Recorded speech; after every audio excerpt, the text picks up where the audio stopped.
All right, y'all, we're in the home stretch with the 30-day marriage maintenance challenge.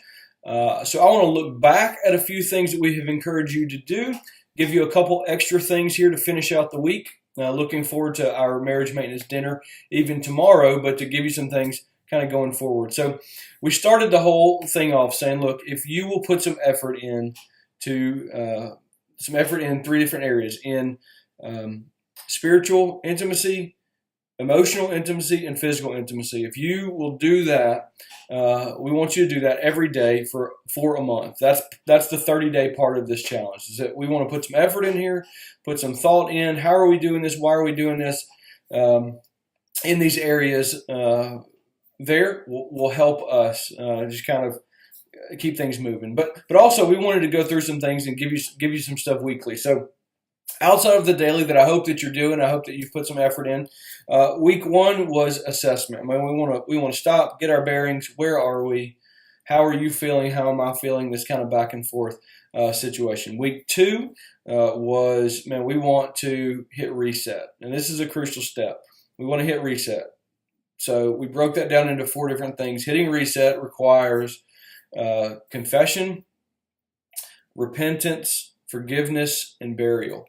If you skipped over that step, I'd encourage you go back to week 2, watch the previous videos, and this is a crucial step for you in your marriage and in my marriage to hit reset and to kind of keep small things small. That's such a good principle. Like if we don't deal with things with the way we wound each other, the way we neglect each other, the way we are often selfish, then what happens is instead of these little things being dealt with while they're little, it turns into a pile of little things that becomes ultimately a big thing.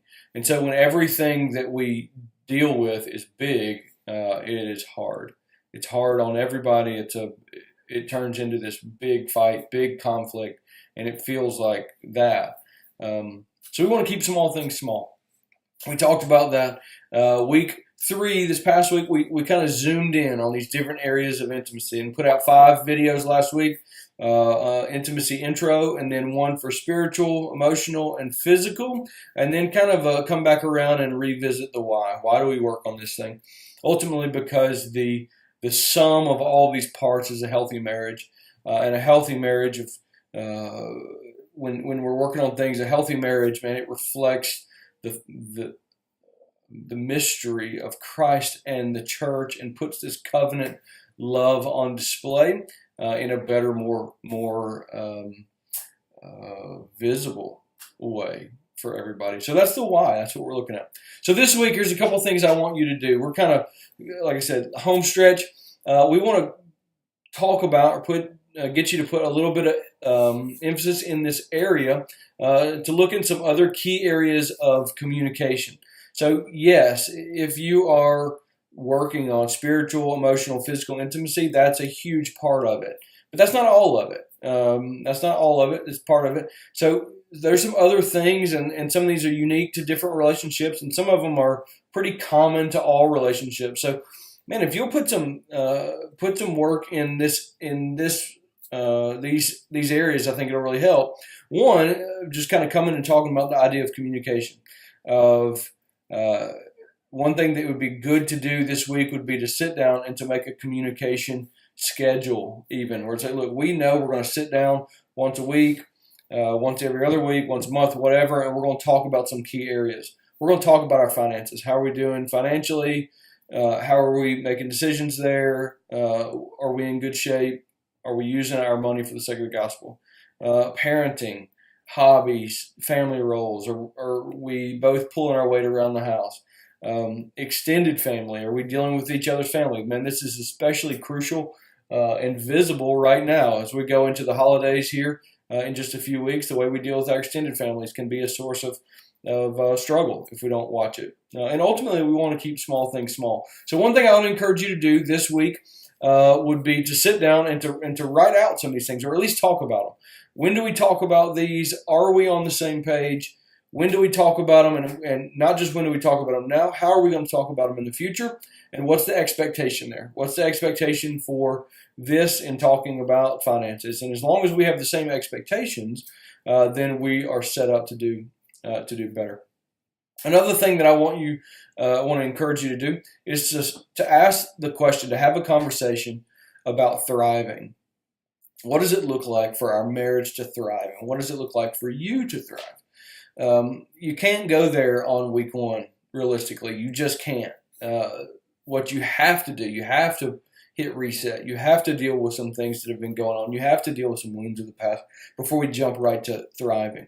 But now that we have put 3 weeks into intentionally pursuing each other in intimacy in these different areas, we have hit reset.